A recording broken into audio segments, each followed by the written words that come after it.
Hello and welcome everyone. I'm joined by Sophie today and we're going to be chatting all about drumming, birth and consciousness. I need to apologise how crap I look because I'm battling a really crappy cold right now and I'm feeling it, so if you hear me coughing, that's what's going on. But Sophie, welcome. Hi Alexia, thank you for having me. This is a very exciting topic to be covering, really at the forefront of it is research and yeah, it's very exciting. We did have a little chat about this on my podcast recently, but you've been you're going at the rate of knots on this topic right now, aren't you? You're in the middle of a book. You've been publishing papers left, right and centre. You're immersing yourself completely in the world of drumming. And obviously with your background in birth as a doula and all the work that you do around helping women around birth and postpartum, this is really evolving in quite an incredible, beautiful way, actually. So I'm really excited to host this conversation and give you, enable you to really share where you're at with everything. And you've prepared some slides for us today so that you can, keep us up to date with where you're going with all of this.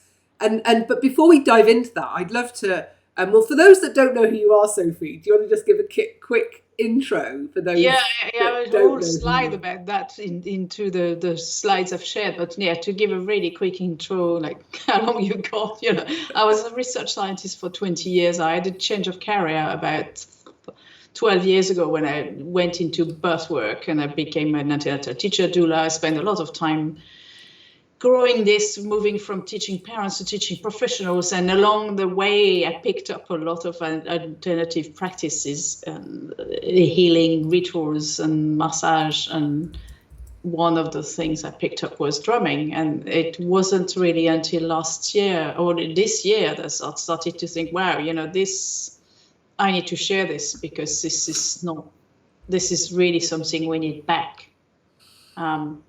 And the people often think that drumming is just a nice hippie thing to do. But when I started delving into the science of it, it became very clear that it's a lot more than just a nice hippie thing to do. It's an incredibly powerful tool that we used to have as women and that we need back. Well, we've been using it forever. Actually, haven't we? So it's not even a new hippie thing. It's just a human thing that we've always been using. What's not normal is not doing it. Yeah, exactly. It's really interesting because I see very similar themes in that and, the use of psychedelics because the drumming does the same. It changes your state of consciousness. And when you look at the history of how it was removed from women, but how it was removed from Western world is basically, it's all about control. That people were like, we don't want people doing that weird shit that makes them feel like they can trust themselves and chill inside themselves. Let's take it away. So we've got a systematic erasure of drumming. First it was women who were drummers, it was priestesses of the goddess before patriarchal society rose up. And then there's all this kind of how the church came along, spread through Europe, and then destroyed the drums and paganism, but also systematically the destruction of the drum, which is why we've got so little remains of that, because the only people who seem to have hung on to that around the world are usually nations that live in really remote places. That they destroyed a lot of them, but they couldn't get at all of them. So in Europe, it's the Sami.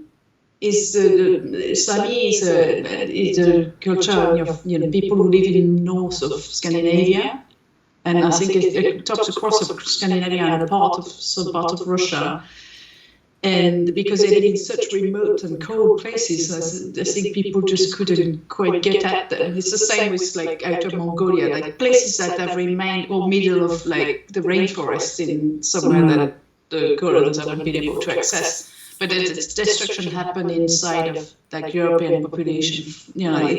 What we did to population we colonized, we did to ourselves first. Yeah.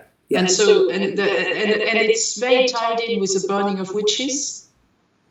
And so as women, it's not surprising that it feels scary and weird and we carry all this ancestral trauma around the idea that this is dangerous. Yeah. And there's so much power in birth, and I'm going to explain in the presentation why there's a link between birth trance and drum trance. But there's so much power in this drumming that of course, the system as it's built at the moment, the medical system and the education system, doesn't want people to do that, because the whole entire birth system we've got, but this is true across many other aspects than birth. It's true across most of what we experience as women, especially, the idea that knowledge lies outside of yourself, and you're supposed to go to experts to tell you what to do. And what the drumming does, and I reckon that's why it would suppress, is the drumming allow you to tune in and go inside and find your own answers. And I think it's still, the way the witch hunt is still going on, in the way that in the birth world people systematically dismiss anything that fosters empowerment, but also systematically dismiss anything that's not seen as science, put science in big quotation marks. We know that maternity care is the least science-based branch of medicine. There was a big paper published by an institution in London that shows that only 13% of maternity guidelines, that's 1/3, are based on grade A evidence, really solid evidence. It very quickly boils itself down to opinion pieces. So what we think is really like strong science, evidence-based and stuff. I love Rachel Reid, Dr. Rachel Reid in Australia. She's a midwife who's written a book called Reclaiming Birth as a Rite of Passage, and she says, because we know that, for instance, CTG monitoring, we know the monitoring of the baby's heart rate constantly with a machine during labor. We know it doesn't improve outcomes. Every piece of research shows it doesn't improve outcomes. All it does is increase the rate of cesarean. Doesn't improve outcome for baby, doesn't improve outcome for mother. Only ever increase the risk of cesarean. But still, we keep using it, right? And she says it's like the modern equivalent of people wearing some kind of amulet. Yeah. The same superstition. Like a lucky charm. Yeah. But a lucky charm that's got a lot of negative outcome attached to it. Because you're much more likely to have unnecessary intervention in birth. That statistic, you carry that. That statistic you just shared, about 13%, is mind blowing actually. And I, having been in the birth world for a while, not as long as you, but certainly very much aware that there's very little evidence-based care that happens within a hospital environment, but 13% is staggering in terms of how low that is. But also when you think about how many women choose that environment because of the science, because of the feel of protection and safety that affords them. And yet, what you're saying with that statistic is that's just a total illusion. One of the midwives I've been connecting a lot with, because she's the only person I found in the world who had written anything about drumming and birth. Her name is Jane Hardwick Collins. She's an Australian midwife as well. She said there's a statement in some of her work, and she said it, when we discussed it on my podcast, that modern maternity care is institutionalized abuse. Sorry, I can't pronounce that word very well. Institutionalized abuse masquerading as safety. Yeah. That's a pretty powerful statement to make. Yeah. Yeah. I know. It's sad. It's so sad. But going back to the stifling of using things like drumming, I mean, that kind of lid, or that kind of suppression of anything that really enables us to elevate our consciousness and discover our innate power within. I mean, that's been happening systematically for centuries, hasn't it? And so all of these aspects of our being have just been, when you think about how many toxins we're exposed to today through the air, through our food, and how much that's affecting us and our spiritual beings and our consciousness. I mean, it's just happening everywhere. And so any practice that enables us to start reclaiming this. The way we live, the way we live is so disconnected to everything. We're disconnected to ourselves, we're disconnected to each other, we're disconnected to the cycle of nature, to the planet. We're disconnected to everything that makes us feel vibrant and alive. I mean, when I was starting to read around drumming and birth, for instance, it blew my mind because I went and interviewed a lot of women around drumming and birth. And the stories they told me were so incredible. And you'll see, I'm going to share a story, for instance, of women who said how the drumming helped them connect with their baby and actually have a direct conversation with the unborn baby. And then I was really having all this conversation, and I was thinking, how did we get to a world where you think you can only talk to your baby through a fucking machine? Excuse my French, but how crazy is that? Because when the baby is inside of you, there's you can't, you feel it, right? You know, you feel the movement, you feel, you're like in contact 24/7 with this baby inside of you. And we live in a world where people think the only way you can see the baby, connect with the baby, know if the baby is okay, is through going to the hospital or seeing a doctor or midwife and having somebody use a machine to tell you that. Yeah. And that's just absolutely nuts. Yeah. No, it totally is. When you say it like that, it's even more nuts. When something's wrong, women know. When something's right, women know. But we've beaten that out of ourselves so much, right from childhood, because the whole education, Western education model is based on this idea that, you know, you don't know. And like you're handing over your knowledge to some teacher, some expert who knows, and you don't. And this behavior, and it's really, really interesting because it's due to our fact that our entire Western model is based on the idea that the head is superior to the body, and that the body is just like a vehicle for the brain.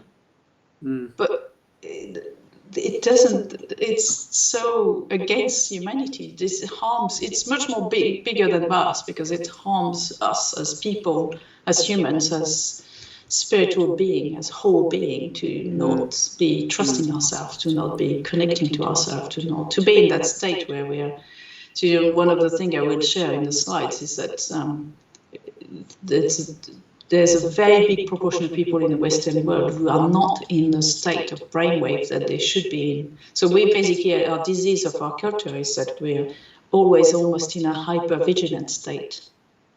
And because they're there all the time, because our culture fosters that state of being, then we don't know what it's like to feel in that sort of where we should be most of the time, which is a state of relaxed flow, instead of being in this kind of state. Yeah. Do you see what I mean? Yeah.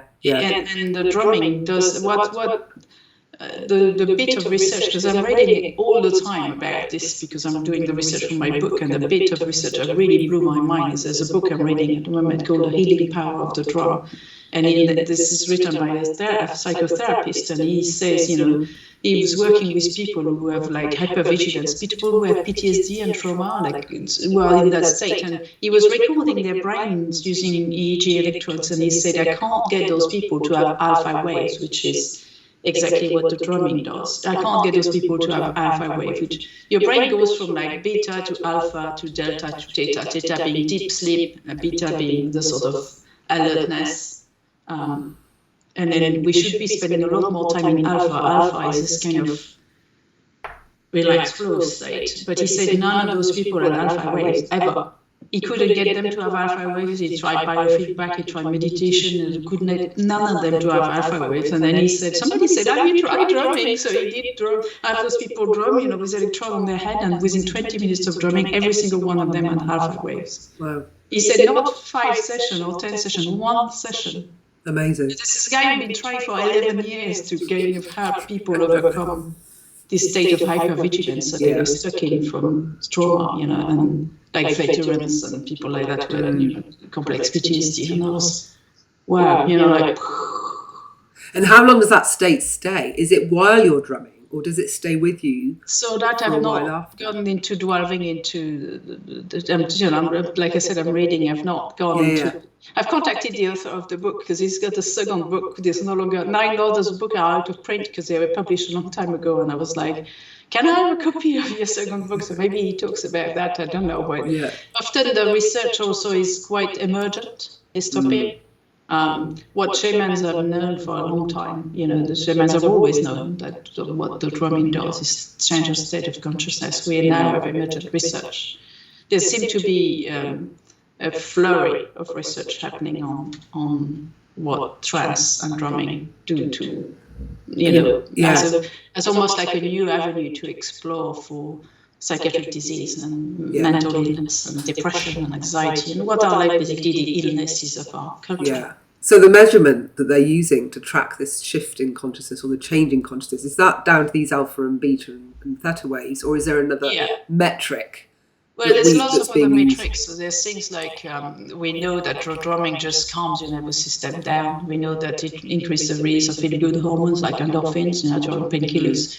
We know that it induces feeling of relaxation. It's like, that's really interesting, because if you look at the brain waves, the really slow brain waves, and then it goes up, like from faster to faster to faster, there's a direct link recognized between the speed of your brainwave and your state of well-being. Yeah. For me, it's a parallel between, the rest and relaxation and the fight or flight. It's okay to be in fight or flight, and it's okay to be in a really heightened state of consciousness when you want to get certain tasks done, but you shouldn't stay there. So there's a direct link, because again, we're not just a brain separated from a body. There's a direct link between measures of, like for instance, reduced blood pressure, reduced heart rate, reduced inflammation. I was going to say heart rate variability. Immune system. Yeah. Just all the measures of like a body that is in a state of safety and relaxation and nurture. You find them induced by the drumming, as opposed to the state of like where you're really, like where this drawing. Sorry, I'm gonna have to let my dog out. My dog's going to be knocking at the window, wanting to come in a minute, so I feel your pain. Yeah. I left him in the room because I thought he would just sleep quietly on the sofa, but obviously not. Yeah, no, my dog's going to be knocking at the door any minute now, I'm sure. Yeah, and he might just reappear and go, oh, what's going on here? But yeah, I do this like vibration with my hand to show the state like really high, and versus a sort of where we should be, which is a much slower, much more present state as well. The alpha wave is when you're in this deep creative flow, and there's also like a difference between force and sort of flow, which is when you're in the lowest, when you're the sort of state of stress and fear and anxiety and all this kind of stuff. It requires a lot of effort.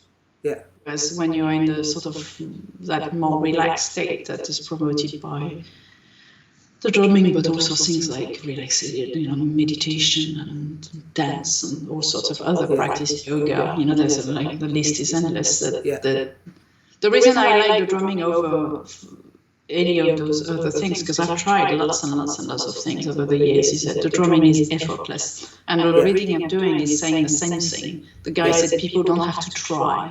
Yeah.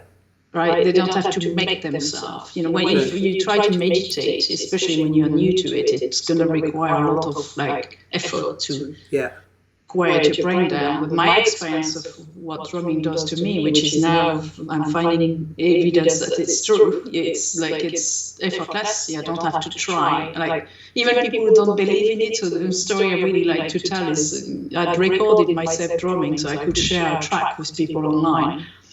And I was playing it on the computer, and my husband was sitting in the same room on the other computer, and he turned around to me and said, "Can you stop that thing? It's making my brain go funny."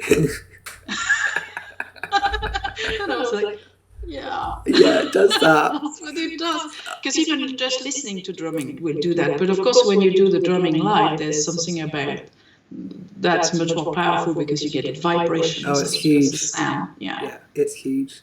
And then it brings community. It brings a lot of. I run a drum circle once a month, and every time people say that they arrive and they're a bit stressed from their day.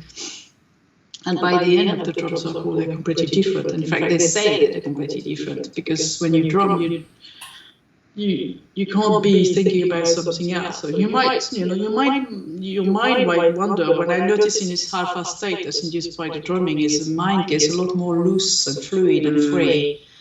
And I call it like having a massage, but in your brain. Suddenly you can look at problems from the side. It doesn't feel so. Again, when you're making talking about the brain waves and the states of fight and flight versus rest and relaxation, It's a difference between a space where everything is contracted and a space with spaciousness and ideas, where you can just be creative and flowy and present to what is, instead of like getting, oh my God, you know, when you're in fight or flight, you don't have access to your thinking brain. No. When you're in fight or flight, you're just basically inside your like primal brain, your reptilian brain. You're just instincts. You don't have access to creativity. You don't have access. It's survival. You know. And I think what we have in Western world, there's a lot of people who are in survival mode. Yeah. And they don't know any better because that's the only experience they have.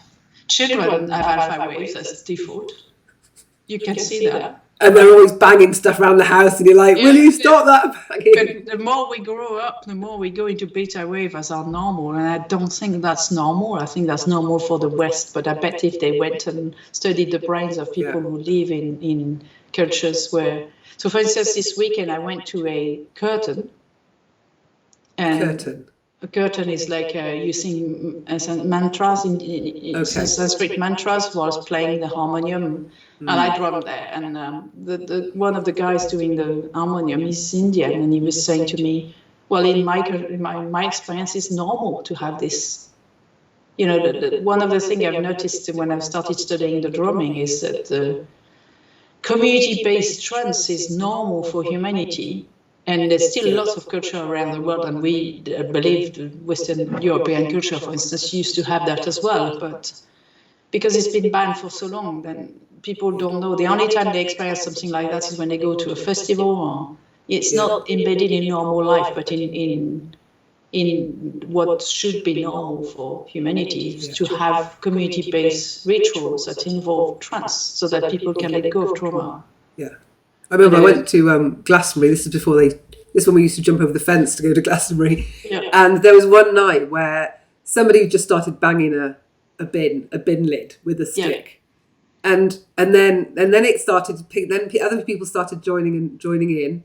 And what started, we were just sitting nearby around a fire. Yeah. And then within, I don't know, half an hour, there was like 50 people. They just pick up a Coke can, pick up this. Yeah. Anything was being picked up. And then, I don't know, rapidly there was maybe, 100 people just standing around all drumming, and we all found the same rhythm, and we must have carried on like that for about 2 hours. Yeah. And everyone just fell in sync, and time, and that's why I can't even tell you how long it was, because I've no idea. We just fell into this moment of total being present in the moment, total in sync, and it feels good, right? Oh my God, it's amazing. And having that kind of, and everybody was just so high. I mean, a lot of them probably were high anyway, but there was a highness of the pure connection and the visceral nature of what was going on. And it's just fantastic to see that, and that just kind of emerged out of nothing. That somebody just innocently just started banging a lid, and before you know it, everybody came together. So, the fact that this is very much part of our heritage, the humanness of us. This is what we crave deep down, and when it's there, we get drawn to it. And in fact, what you described, my experience of doing this kind of work is you get high on your own hormones. Yeah. I'm very lucky to be part of a conscious community in Cambridge where all the gatherings we have are always alcohol and drug free. Yeah. But God, you get such joy and such presence and such. When I was really amazed when I started to drum and I started to do conscious dancing, for instance, is I get feelings that are similar to feelings you'd get when you consume psychedelics. And I didn't know that was possible until I started. And then when I started reading, I was sharing, talking to other people, and they say, that's normal. I get that too. Yeah. But again, in our culture, we have almost been led to believe mistakenly that it's not possible on your own. Yeah.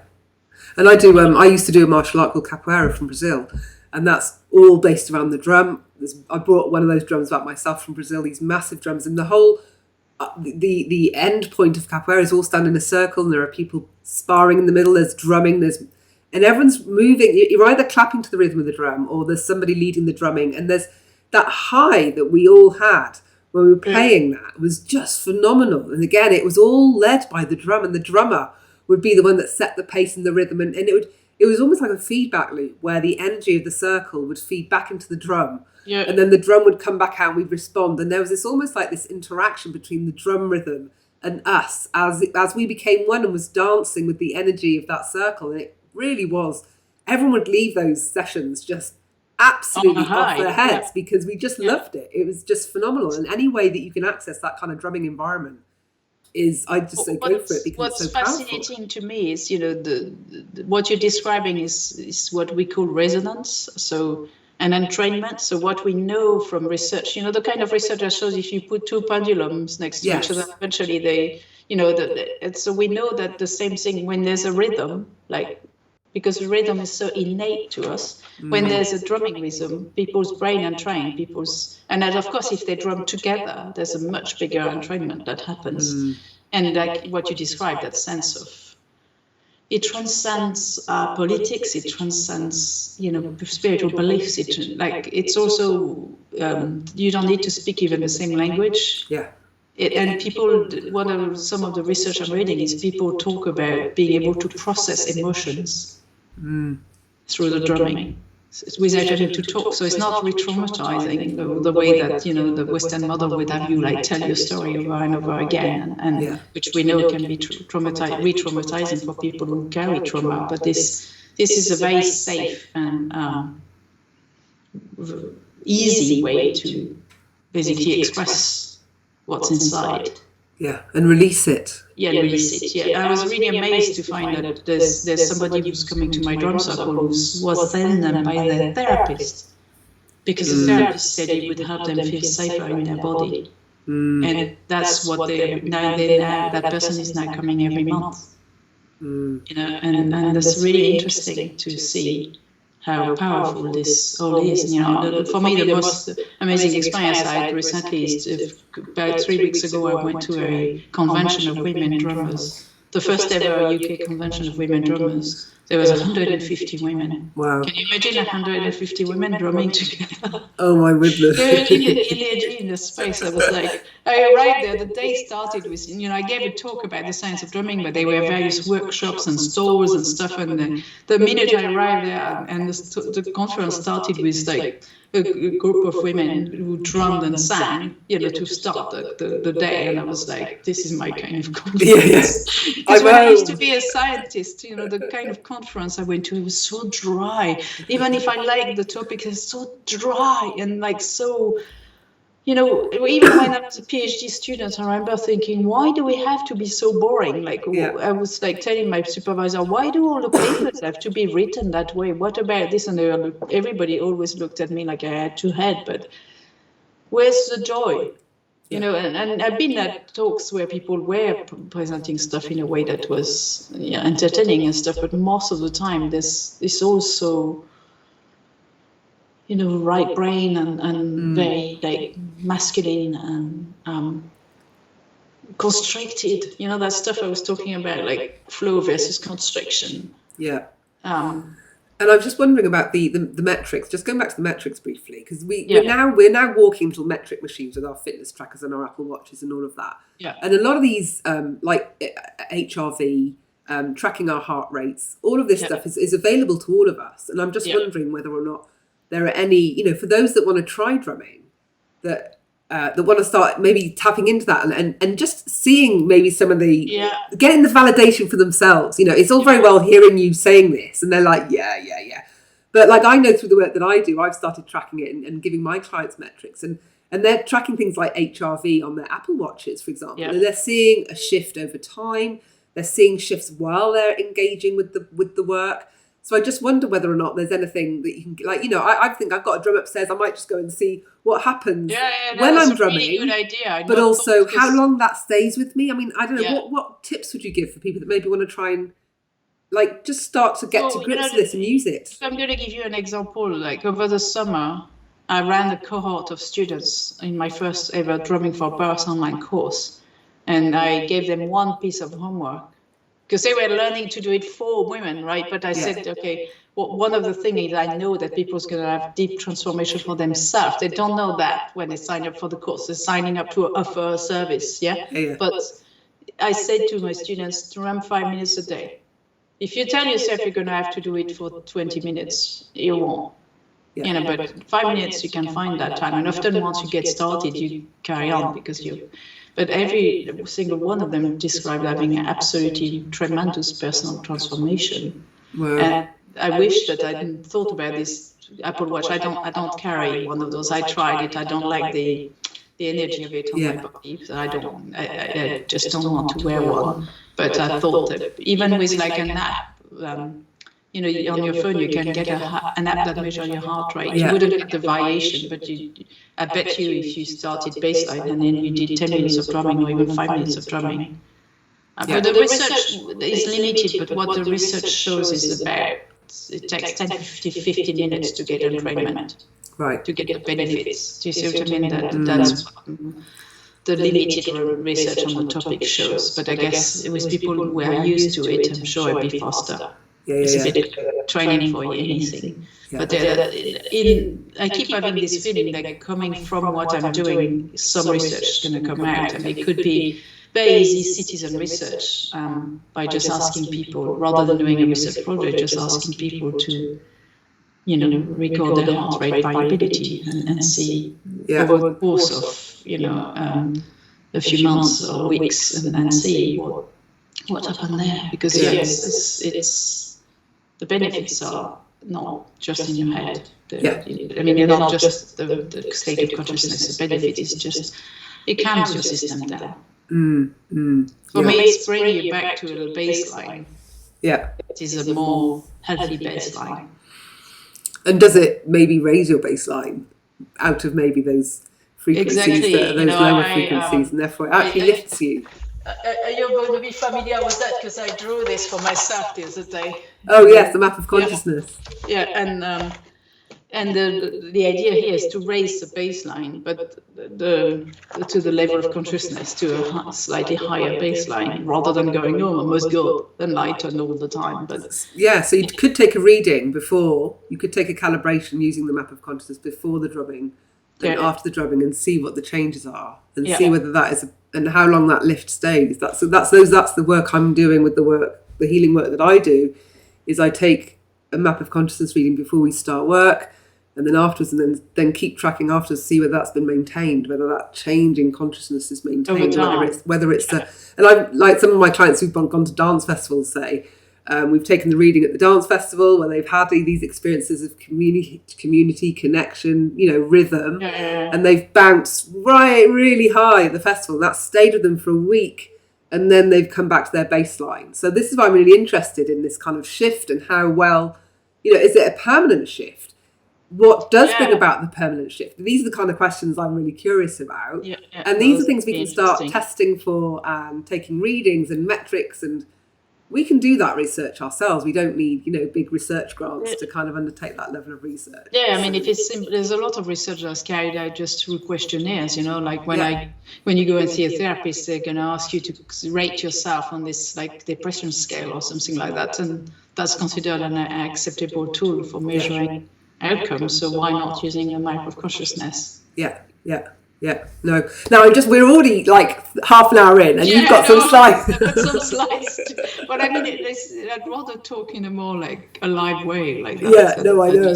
And I'm going to read through some of the slides now because we've covered quite a bit. Oh, have we? Okay. Yeah. So what I'll do is I'll just hand over to that. And now I just need to faff with my tech for a bit just to make sure I do this right. So I think. Oh, there we go. You can go full screen now, Sophie. Okay. And then I'll. Can you see that? Yeah, okay? All good. Yeah. So. All right. So, drumming for birth and life transition.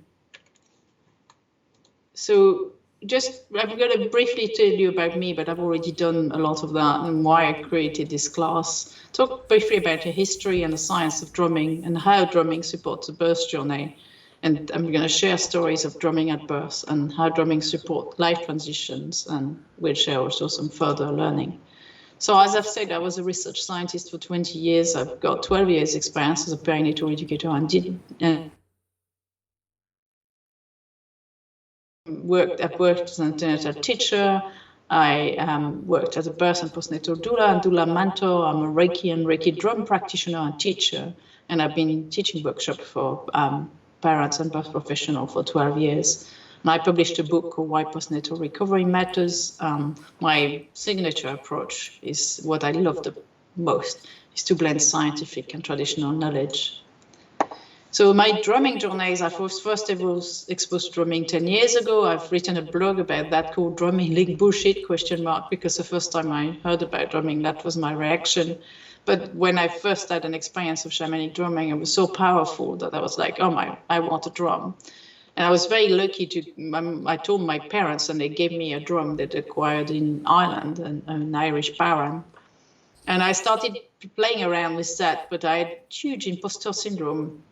In fact, the imposter syndrome is so important in this field that in my course about drumming for birth, I have an entire module about overcoming imposter syndrome.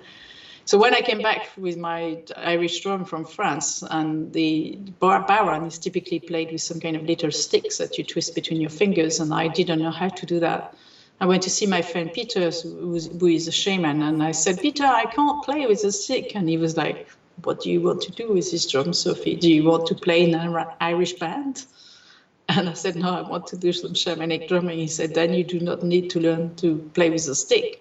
And then he showed me how to make a beater, and then the rest is history. But I'm very grateful I had a friend who was able to tell me you can do it however you want, which is what I want to tell people who want to start drumming, that they don't need training. They can just, it's nice to go to drum circle. It's nice to work with other people so you can learn new things, but we can all do it.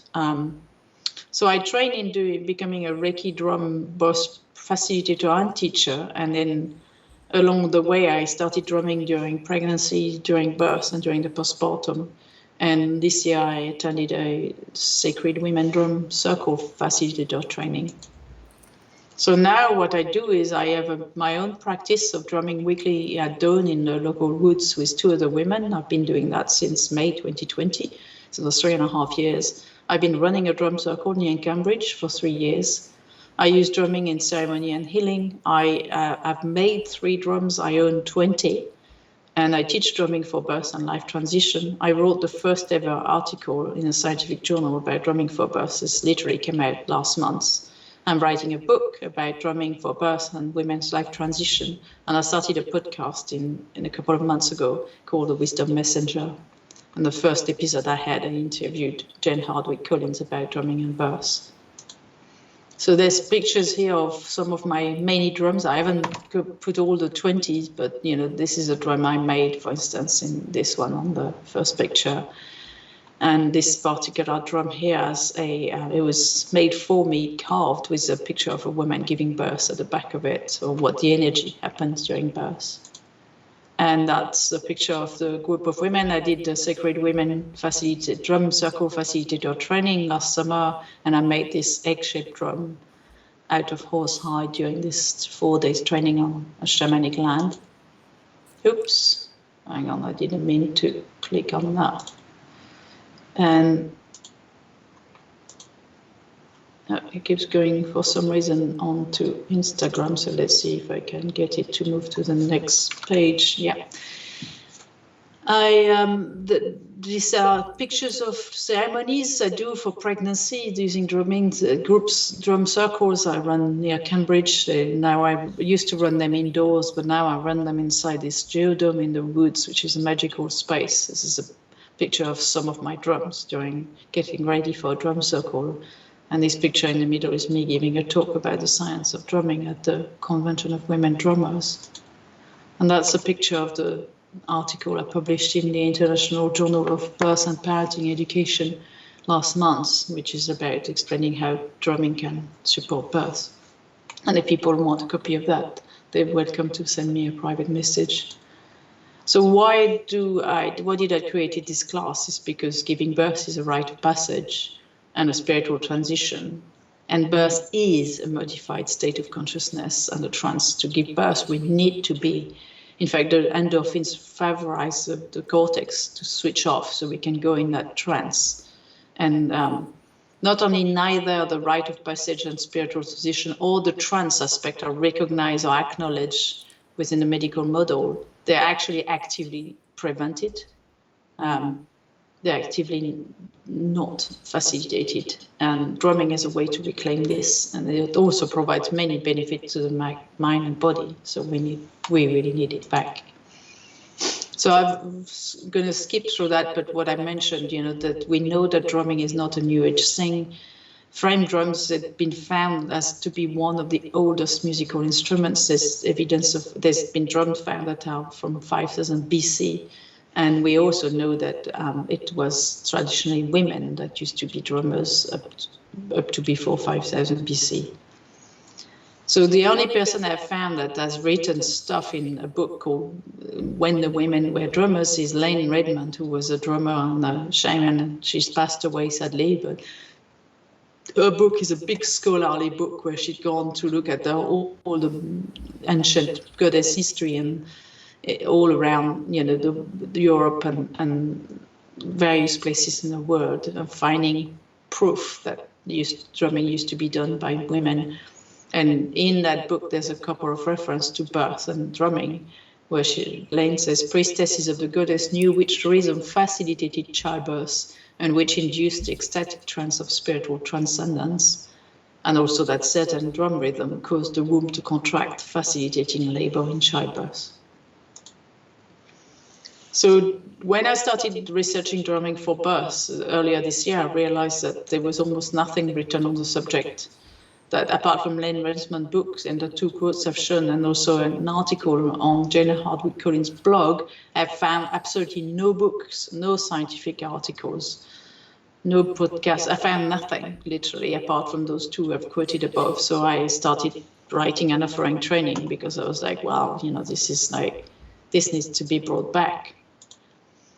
And we've touched on that, but I'm going to briefly go through what we know the scientific evidence, as in a published evidence, shows that the drumming does is it induces relaxation, it changes your state of consciousness, it reduces pain and increases endorphins. It's even been shown to work on chronic pain, decreases stress, improves your immunity as an anti-inflammatory role, improves cardiovascular health, reduces blood pressure, reduces depression, anxiety, improves mood, and reduces hyperactivity. And it's been shown in hyperactive children to have that effect. And there's also lots more studies. I'm not going to go into that because I could do an hour on that alone.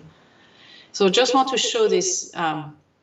This is a graph that shows the brain waves. So at the bottom, we've got delta, which are the brain waves we have when we're very deeply asleep. And then theta are the brain waves of drumming and light sleep. Alpha is this state of flow and calm relaxation. Beta is the state of when we're very alert. And then gamma is when you're really, really extremely focused on something. But what we know is there's a direct link, as I mentioned before, between how slow your brainwaves are and your state of well-being. So the upper brainwaves, they're also associated with more anxiety and stress than the lower. And it's not rocket science to think, slow brainwaves usually associated with a state of safety and calm and flow and not being super activated all the time. So what we know is that the drumming, and I'm talking about drumming that is it's quite fast, it's about 3 to 4 beats per minute.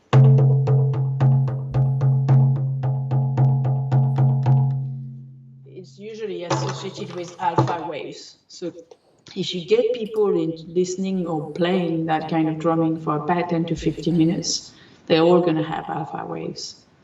And that's a much more calm, relaxed state to be in. So one woman I absolutely love is Corinne Sombrin. So I'm misspelling her name. It's not Sombrin, it's Sombrin. There's an R between the B and the U. She's a French woman that most people in Britain haven't heard of her because she's all her books are in French. But what Corinne Sombrin did is she was a journalist and a musician. She used to work for the BBC in London. She was sent to film a documentary on Mongolian shamans in 2001, and when she went there and witnessed a shamanic ritual, she had such a deep trance that the shaman said to her, you should have told me you were a shaman. They recognized her as a shaman and they insisted that she needed to train with them. And after a lot of not wanting to, eventually she spent 9 years training 4 months a year with Mongolian shamans in the steppes, in like really remote area of Mongolia. And she became the first Western woman to become a trained Mongolian shaman. And she's written a lot of books. And also there's a film called Un Monde Plus Grand that's been made about her life. And after banging her head against a lot of scientists who were telling her that her trance looked like she was having schizophrenia, she spent 10 years approaching scientists to say, we need to study what happens to the brain whilst I'm in that trance. She eventually got somebody from Canada who was interested enough. They published the first ever research paper on shamanic Mongolian trance in 2017. And then she co-founded the Trance Science Research Institute in Paris. And there's a lot of research ongoing on drumming and self-induced trance, because she also has had to learn to do the trance without the drumming, because they said that how much she was moving was messing up with the recording. So she taught herself to self-induce the trance. She also something that she teaches to others. And there's an enormous amount of ongoing research on how this trance can help mental health, physical health, psychiatric health, and people with trauma. So my drumming experience of the last 10 years is that it brings back a sense of sacredness to life. It's, as I mentioned before, helps you to achieve a meditative state a lot faster. It makes your thoughts fluid and free. It allows you to look at problems from the sides. It makes you be really present and calms you, like you don't start to think, oh, I've got to do this, I've got to do that. And for me, it's really also been part of a big process of community and belonging, so the process of drumming with others. So without talking specifically about pregnancy, birth, and drumming, is that in pregnancy, when you do drumming or listen to drumming or receive drumming, because there's many ways that you can, be exposed to drumming, it really helps women connect with their intuitive knowledge. It helps women connect with their baby, promotes a sense of calm and focus and empowerment, reduces anxiety, facilitates a sense of community and support, brings a sense of sacredness back to the process of pregnancy, and it helps people really trust themselves and stand up to the system. So some of the stories during pregnancy is a friend of mine called Camila, who said, I came to the drum circle on my due date to ground myself, to feel the vibrations of the drum, and because I felt that it would call my baby into going into our world. This is a lady called Sophia, who was interviewed by Jane Hardwick Collins, and she said, drum journeying during my pregnancy allowed me to go deeply within, into my womb, to journey with and meet my baby. I could see baby up close and personal. This was amazing. I felt as though I touched my baby before the... Jane Hardwick Collins interestingly says that once women have done a few drum journeys to connect with their babies, they no longer need the drum to be able to do that, because they know what to do. They've opened a channel to connect with their babies directly. So in labor and birth, the drumming supports an altered state of consciousness, which is something that needs to happen for birth to unfold as nature intended, because the hormones that facilitate birth, they need to be this kind of removal from the world for it to flow well. The drumming is calming and soothing. It provides pain relief, which is something we know is not a figure of speech because it's been shown to release endorphin, but it also provides pain relief with vibration, and pain relief by helping this state of consciousness and therefore focusing on the process. Helps to connect with baby, helps to connect with the inner knowing. And the women have told me that it helped them knowing what to do when they had birthing challenges, when the birth didn't quite go the way they hoped. So this is a client of mine called Lee, who's I drummed during pregnancy, but I drummed during her birth. And when we transferred from home to hospital, this is what she said. At home, I felt in my own space, but in hospital, I felt at the mercy of the system, vulnerable. The drumming stirred up my sense of empowerment and standing up for myself. It gave me a power boost. It felt like it was saying, open up, relax, trust your body, have faith in the journey. And then Pip via Jane Hardwick Collins says, as the contraction started with the drumming, the pain of the contraction would melt away, And I felt the drum beat vibrate through my sacrum. The tension seemed to lift, and this allowed me to experience many painless contractions. So people often ask me, how do I drum during birth? And the answer is that there is no right or wrong way. Some women will only use the drumming during pregnancy or birth or the postpartum or all this stage, only some of them. Some women will only want the drumming during early labor, some during established labor, some during the pushing. It's about, I mentioned 3 to 4 beats per minute being known to enter and change the fastest, but the best rhythms is one that's done by an intuitive drummer that responds to the situation and the need of the mother and just drums with that. So there's no it doesn't work as you should drum 3 to 4 beats per minute. It's not like that. It's not just for the birth, the drumming, it supports women through life transition with the same effects I've described of calming the system, allowing you to access your inner knowing and many other positive effects. It can really be beautifully suited to support, menarche, which is the first period, to support menopause, perimenopause and menopause, to support conception and fertility and IVF journeys, to support life's endings and beginnings, to support grief, support miscarriage and stillbirth, any physical or emotional trauma, overcoming challenging, and also to support joyful times in life, to have ceremonies around that. It's not just a trauma/grief supportive process, it's both. Well, that's what I try to say with endings and beginnings, is supports both extremities of life. So drumming, in conclusion, offers a unique modality to support the birth journey and beyond. It can help people find inner strength and relaxation, reduce anxiety, enhance well-being, provide a sense of community. It can help people connect with their baby and their inner wisdom. It can really help build self-confidence and intuitive power and generally support empowerment. So I want to offer just a couple of minutes of free further learning.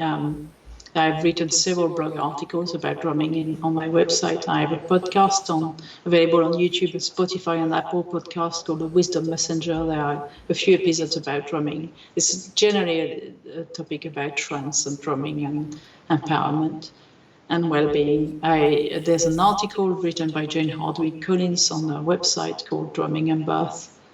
I've done a podcast episode with Alexia already on the Fear Free Childbirth podcast about drumming and birth. There's the article I've published in the International Journal of Birth and Parent Education, and I have an article coming out in The Green Parent in January 2024 about drumming and birth. And I've also created an online course called Drumming for Birth, which is 11 hours of live Zoom training divided into 7 live classes. A lot more further lessons and modules, in unlimited access in my course portal, access to a private Facebook group, the option to submit case studies to confidence building and to certify, and the option to also attend an in-person weekend training. And this course cost £149.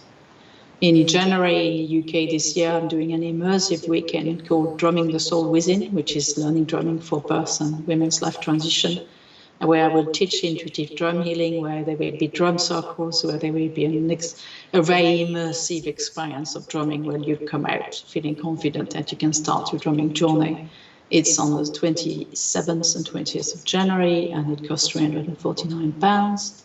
And finally, I'd like to offer for people attending this call an offer of £30 of the online course until Friday, the 1st of December, to get a course for 119 instead of 149 with the code DRUMBIRTH. And just want to briefly mention I've got other online courses, and that includes rebozo massage, rebozo techniques for birth, how to run mother blessing, the art and science of postpartum wrapping, how to prepare for a nurturing postpartum. And each of these courses is normally £149, and there are options to purchase all 6 for half price using the code ALLCOURSES. And that's it. And I can add a feedback form. I just need to find out how to. I probably will put that in the Facebook event afterwards. And if you want to find out more about me, I'm at sophiemessager.com. I'm on Instagram at Sophie_Messager and on my YouTube channel, Sophie Messager. Thank you. Wonderful. Stop sharing. Let me just go to the thing that stop sharing. And there we are. Well, brilliant. Thank you for that, Sophie. And I think, anybody listening to this or watching this, because it's going to be going on YouTube too, can just dive over to your site and get involved with the courses. But also just go and get a drum and start using it themselves, right? I've written a blog called How to Choose a Drum, because when I started creating the course, people were asking me, how do I find a drum? How do I find a drum bag? And I was like, I started writing this. I realized I have all this knowledge, but I didn't ever share it before. So I put it in my course. I also wrote a blog. And what I explain to people is it doesn't really have to be expensive, because if you want a starter drum, my first drum was a Baron. You can usually get a second-hand Baron on eBay or Facebook Marketplace for as little as 30 to 40 pounds. And I also want to warn people against fake drums, because basically, because most drums, something like that are made, it's a very big process to make a drum. So there's a lot of drums that are handmade by tiny little cottage industries, like a one-person shop, one woman or one man making drums. Those are usually quite expensive, in the range of anything between 150 to 300 pounds or more. But they are accessible drums like the Barons. And there are also drums like the ones from Remo, which cost about, Remo Buffalo drum, which is made of synthetic skin, costs about £100 for 16-inch drums. But what I discovered to my dismay is I have a drum from a drum making artist called Veleslav Boron, who is in Ukraine. And his drum design is so distinctive. There's nobody who makes drums like him. You can recognize it from a mile. This is one of his drums. And I started seeing drums that look like his for 30 quid on Facebook Marketplace, and his cost 300 upwards. And I was like, did you know about this? And he said, yes, Sophie, they are fake copies from China. And one of my friends bought, and he said, there's nothing you can do, because when I report it the next day, another shop occurs under a different name. And I found that you can buy those for £9 on Temu or AliExpress. And one of my friends ordered one of these on Facebook Marketplace a few years ago, and when it came, it's literally the size of my hand. It's a plastic drum, the size of my hand. I wouldn't even give it to a kid. And she said that she showed me pictures, like the thing was peeling up. All they'd done is put a picture of the design that Veleslav normally pens on those drums. Oh my word. As a plastic thing glued onto the drum, and it was like peeling off. And I was like, I said, what did you expect for £30? Yeah. But I guess we all, if you don't know, I bought stuff online that I got, when it arrived, I was like, this is that big, we all get burnt with thinking, we all will love a bargain, we all think we're going to get something. The sound of these things is useless, you can't do anything with it, it's not going to work in terms of using it as a drum to induce any kind of transformation in your body. But if you want to start a drum, think about at least 14 inches in diameter, 12 to 14 inches as a minimum, because of course the bigger the drum, the deeper the sound. So if you take, I made the mistake of buying like tiny drums. I'm going to show you, because I wanted one to travel with, right? That's a Remo hand drum, and it's perfectly decent drum, but because it's so small, can you hear that? And then, that's a whole different ball game, isn't it, that one?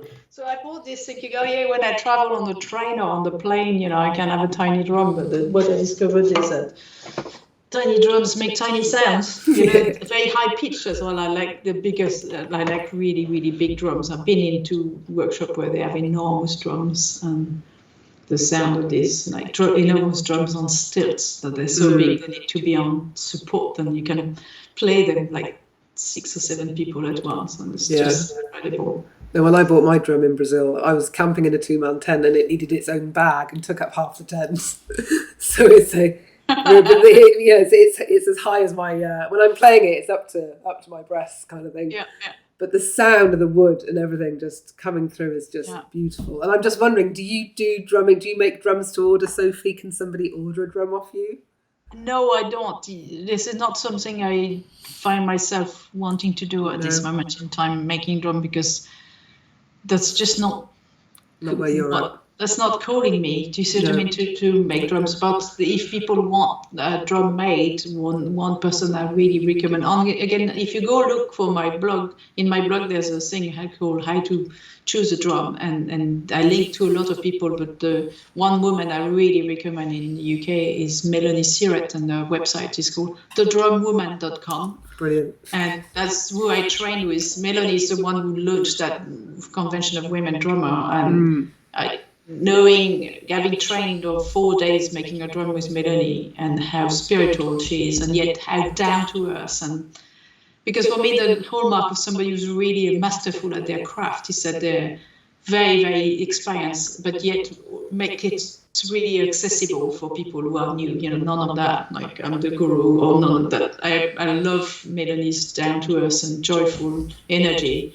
And she makes it so accessible, but I also know, because I've played with a lot of her drums, that every single drum she's going to make for someone is really imbued with the right energy, and it's made in consciousness, and it's just good. She makes really gorgeous work. So she also runs drum making workshop up and down the UK. So if people want to make a drum, she's the person I recommend making one. The other people is just I've not work with them, so I can't recommend them from personal experience, but I found making it with Lainie an incredibly spiritual process, because when you make a drum, what you experience as you make the drum, because it's usually a very deeply in-depth spiritual process if it's held correctly by the person facilitating the process. Lainie makes you like tune in with each hide and go, is this the hide from my drum? You choose you choose the hoops, you choose the hide, and you choose the medicine that what happens as you make your drum is going to be the medicine that this drum carries. And it reminds me of Harry Potter when he gets his wand. Yeah, exactly. Often feel it's going to be something that you need. Do you see what I mean? And it's going to be, like for me, like when I went to do Lainie's training in June this year, it was because I just wanted to go and hang out with women drumming in the woods for 4 days. I was going there for like the as a retreat almost. I just thought I want to be on the land, spending 4 days with the women drumming. But then look at what happened. Yeah. Because no turning back now. Stuff I'm doing now came from there. Yeah. I made a drum, so the big H-shaped drum, I haven't got it with me, I left it in its bag, but the big H-shaped drum I made 4 leading circles. So it's a leader drum, and of course it's leading me, and it's going, you're doing that, you're doing this, and it's been a really interesting process, because often people sign up for this and they have no idea. It's only when you look back that you go, wow, the transformation I've had, and I can lead it back to there. Yeah. Amazing. Well, Sophie, thank you so much for sharing all of this. Thank you. I love this, Alexia. I know, and I'm sure it's like groundbreaking stuff. Like it is bringing back things that we need. Yeah, and it's so accessible, isn't it? I mean, really, yes, they can go and buy a drum, but actually, you can just bang anything if you just want to start getting into that rhythm. And so it's something that we can all do and all benefit from. So and you've shared loads of resources. So I'm going to put all the links below this video. This is going to be on YouTube as well, so just check the description so that you can just find out more information and all that good stuff. So thank you, Sophie. It's been brilliant. Thank you.